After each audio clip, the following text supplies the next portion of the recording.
Hello everyone, this is रईनीस। तो चलिए एक बार फिर हम अपनी नई स्टोरी को करते हैं शुरू।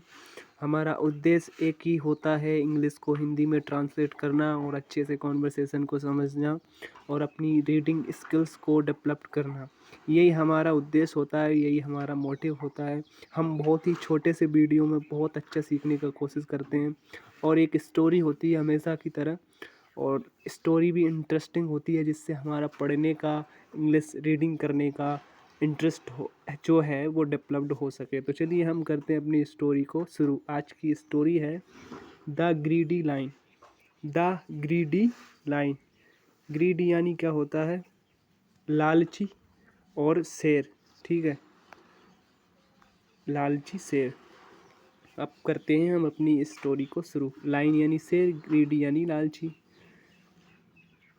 On a hot summer day, गर्मियों के दिनों में, a lion started feeling hungry in the forest. जंगल में एक शेर जो था भूखा था। गर्मियों के दिनों में जंगल में एक शेर भूखा था। He was starting to hunt for his food. अब क्या हुआ, वह खाने के लिए जो भोजन है उसको तलाशना शुरू कर दिया उसने। When he was met by a rabbit. तब वह ही वॉज पास्ट टेंस के लिए यूज़ होता है। वो मेट यानी मिलना, बाय अ रैबिट उसे क्या मिला? एक खरगोश मिला। तब उसे एक खरगोश मिला, वहन यानी तब। रोमिंग अलोन, जो कि घूम रहा था अकेला। रोमिंग आईएनजी मतलब प्रेजेंट कॉन्टिन्यूस टेंस, यानी कि घूम रहा था। अलोन यानी अकेला। इंस्टीड, इंस्टीड मतलब होता है बजाय। Instead of catching the rabbit, यानी कि रैबिट को यानी खरगोश को पकड़ने की बजाय ही लेट इट, उसे उसने जाने दिया। इट किसके लिए आया? खरगोश के लिए। ठीक है, ही यानी वह, लेट यानी जाना, और इट यानी उसे यानी खरगोश को। ही लेट गो, गो यानी जाना। आ little rabbit can not satisfied my hunger like this is. अब वह बोलता है कि एक छोटा सा खरगोश, a little rabbit can not satisfied, वह संतुष्ट नहीं कर सकता मेरी भूख को। Like this is, he said, उसने कहा। एंड स्कॉफ्ड, और क्या हुआ? मजाक उड़ाया। स्कॉफ्ड यानी होता है मजाक बनाना, या मतलब किसी का मजाक उड़ाना। स्कॉफ्ड यानी ये होता है। He said and स्कॉफ्ड।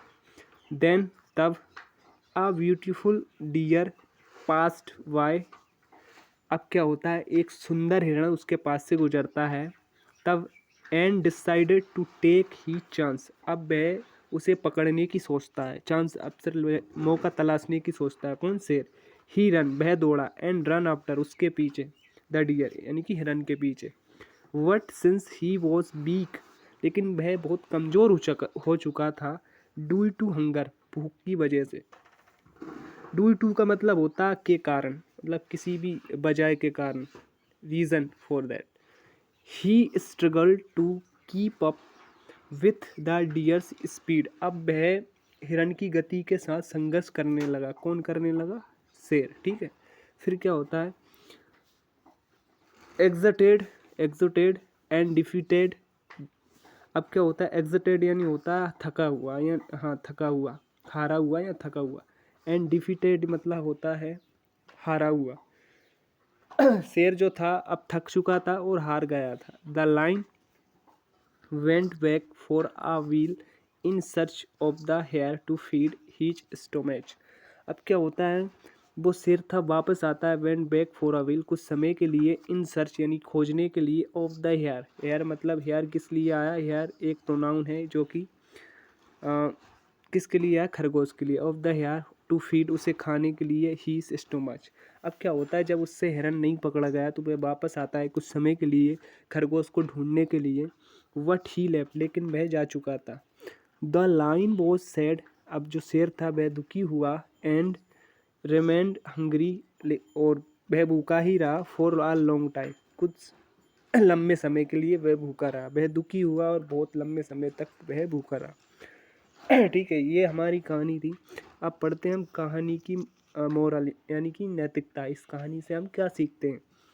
Moral of the story, कहानी की नैतिकता है, greed is never a good thing, यानी कि लालच अच्छी चीज़ नहीं होती, good thing a good thing. Greed is never, कभी लालच कभी भी अच्छी चीज़ नहीं होती या हो सकती, ठीक है। ये हमारी कहानी का उद्देश्य था, मतलब मोरल था, नैतिकता थी। तो क्या समझते हैं बच्चों हम इस स्टोरी से, स्टूडेंटों? इस स्टोरी से हम ये समझते हैं कभी भी हमें एक्स्ट्रा लालच करने की ज़रूरत नहीं होती। ईश्वर ने हमें जो भी दिया है उसी में संतुष्ट रहना चाहिए। अगर हम ओवर गेट करने की सोचेंगे, ओवर गेन करने की सोचेंगे, तो यही होगा जो शेर के साथ हुआ, ठीक है। इसलिए अपनी लिमिट में रहो, लिमिटेशन में रहो और बढ़ते रहो, खुद को डेवलप करते रहो। जय हिंद, जय भारत, खुश रहिए, मस्त रहिए। होपफुली आप बहुत अच्छे से इस स्टोरी को समझे होंगे।